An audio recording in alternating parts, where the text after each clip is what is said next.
Assalamualaikum warahmatullahi wabarakatuh.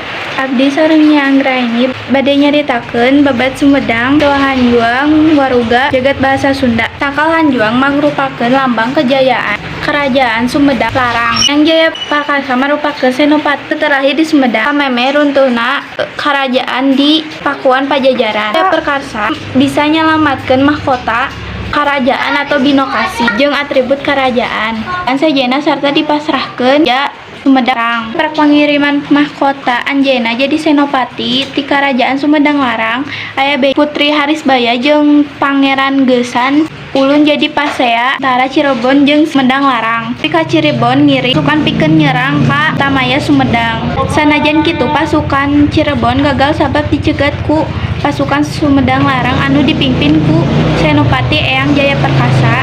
Cirebon ngirim pasukan Larang pikeun nyerang ka Tamaya Sumedang. Sanajan kitu pasukan Cirebon gagal sabab dicegat ku pasukan Sumedang Larang anu dipimpin ku Senopati Eyang Jaya Perkasa. Caritakeun sameme Eyang Jaya Perkasa rek nyanghareupan pasukan Cirebon dina melak tangkal Hanjuang di Kutamaya tuluy nitipkeun beja. Lamun ieu tangkal Hanjuang si seger tur hirup keneh. Hartina kuring masih keneh hirup jeung ulah ninggalkeun Kutamaya jeung cek Eyang Jaya Perkasa.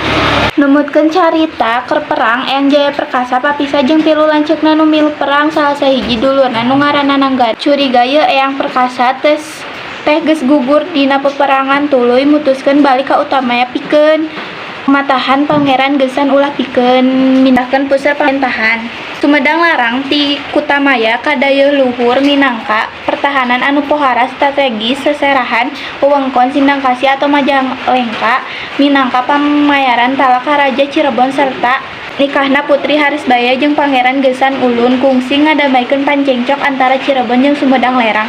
Di lain waktu Senopati Eyang Jaya Perkasa mulang ti Medan perang manggihan Kutamaya eta geus ditinggalkeun tangtu wae anjeunna kaduhung kana kalakuan Pangeran Geusan ulun katepina didayeuh luhur anjeunna maehan nangganan dulurna kusabab kasalahanna. Sakeun ku kecewana Eyang Jaya Perkasa anu sebenarnya eta ngahareupan pikeun mulangkeun keagungan jeung kamulyaan Kerajaan Pakuan Pajajaran ngaliwatan Kerajaan Sumedang Larang geus gagal. Sementara eta Jangkal Hanjuang anu dipelaku Eyang Perkasa masih keneh mekar. Seger di Kutamaya ayeuna Desa Padasuka Kacamatan Sumedang Kaler.